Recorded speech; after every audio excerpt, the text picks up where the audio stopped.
They say the greatest enemy is the one who knows your heartbeat. But what if your own daughter is the sword in your back? In the peaceful town of Ovia, a storm brews in a respected family where a mother's home crumbles from the very people she loved most. My name is Fictional. I am 45 years old, a trained midwife, and a mother of three from Ovia, a warm and vibrant town near the banks of the Osoma River in southern Nigeria. My life, at least on the surface, was blessed. I was married to Ejime, a soft-spoken businessman, widely admired for his charm and intelligence. We had three children: Adesuwa, my first daughter; Chikere, my only son; and Onome, my baby girl. But this is not a story about blessings. It's a story of betrayal. So deep it ripped my soul to pieces. From the outside, we were a model family. I ran a successful maternity center. Ejime had a thriving agro-supply business. Adesuwa was in her third year at the University of Calabar, studying mass communication.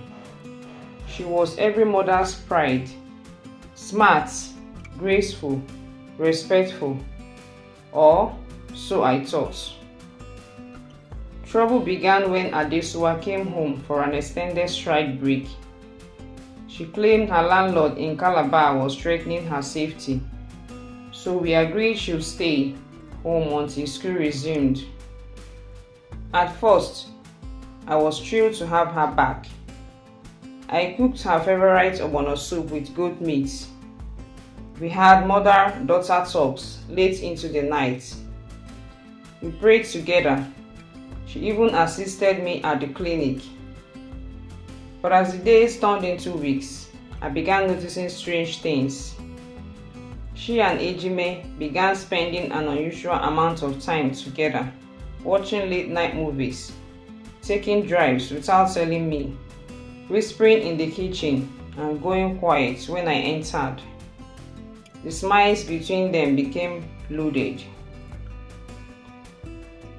One night, I walked into the living room to find her massaging his feet. When I asked what was going on, Adesuwa smiled and said, "Mama, I'm just helping Daddy relax." My spirit shook violently, but I brushed it off. I didn't want to be that mother who accused her own daughter of evil. But evil was already living in my home. I began to notice Ejime locking his phone. Passwords changed. He never left his phone unattended.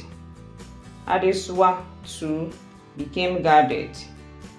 I had entered the room and she would switch off her screen and suddenly walk out. Then one afternoon, as I was cleaning the sitting room, I found an envelope under the cushion. I opened it out of curiosity.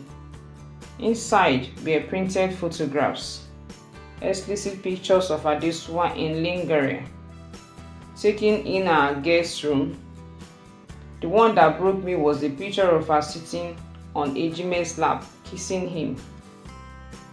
I screamed. My words spun. I locked myself in my room and cried until my body gave up. I couldn't eat. I couldn't breathe. That night, I confronted them. I held up the photos. "What is this, Ejime? What have you done?" He froze. She stood behind him, calm, without shame. "Mama, I love him," Adesuwa said. "Love? My own child, my daughter, that I carried in my womb for 9 months, now standing before me, confessing love for the man I married?" I slapped her hard. She didn't even flinch.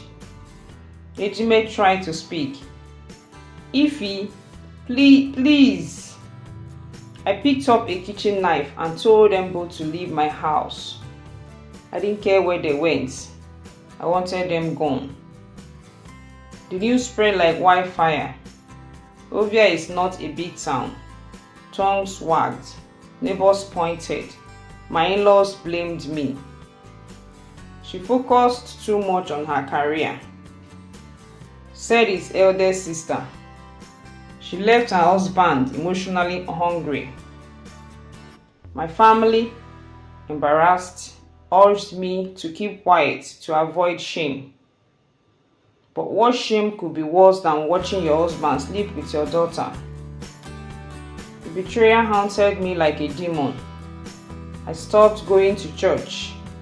My business suffered. My clients pulled away, some out of pity, others out of gossip. Depression became my closest friend.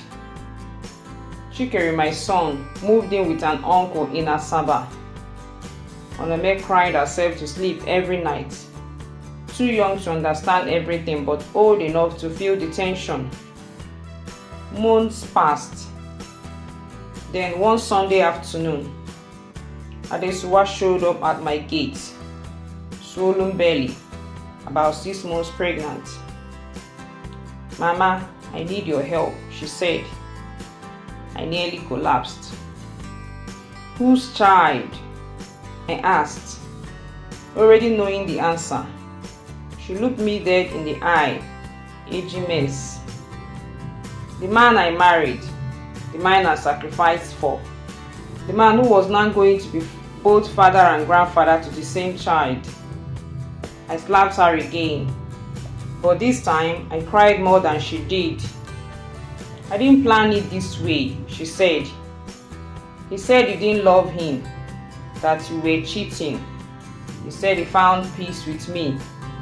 I laughed bitterly. "Peace in your daughter's body?" I wanted to curse her. I wanted to call down fire, but my mouth went dry. I decided I wouldn't let the pain consume me. I did something different. I wrote down everything, my story, my pain, my shame, and turned it into a weekly radio segment called Shadows in the Home. At first, people mocked me, but soon women started calling in with their own stories. Stories of incest, betrayal, abuse, silence. I had unknowingly opened a floodgate of hidden tears. I sued Ejime. Yes, I filed a civil case against him for child grooming and emotional abuse. The community elders tried to talk me out of it. "Don't disgrace us," they said. But disgrace had already pitched its tent in my house. The case dragged on, but the publicity shattered Ejime's business. His name became a warning. Adesuwa gave birth to a baby boy. I refused to see the child. I couldn't. Not yet. A year later, I received a letter from Adesuwa. She was in a shelter in Benin, working with abused girls. Her letter was soaked in regret. "Mama, he left me. He said, I'm too weak now. He married another woman. I see now how broken I was. I see the damage I've done. I don't deserve your forgiveness, but I need your prayers." I read that letter for weeks, cried over it. Then one morning, I visited her. She was a shadow of herself. Thin, pale, her son clung to her. I didn't hug her. I didn't say much. I just sat beside her. Sometimes silence carries more healing than words. They broke her, but they couldn't destroy her. In the ashes of betrayal, she found purpose. And from the ruins of her home, she rose again, not for vengeance, but for every woman silenced by shame. Her name is Ifunanya. Her scars are stories. Her story is power. Moral lessons. Betrayal doesn't always come from strangers. Silence protects evil. Speaking out is healing. Motherhood is strength, not perfection. Forgiveness is for you, not them. Purpose can be birthed from pain. Thank you for watching.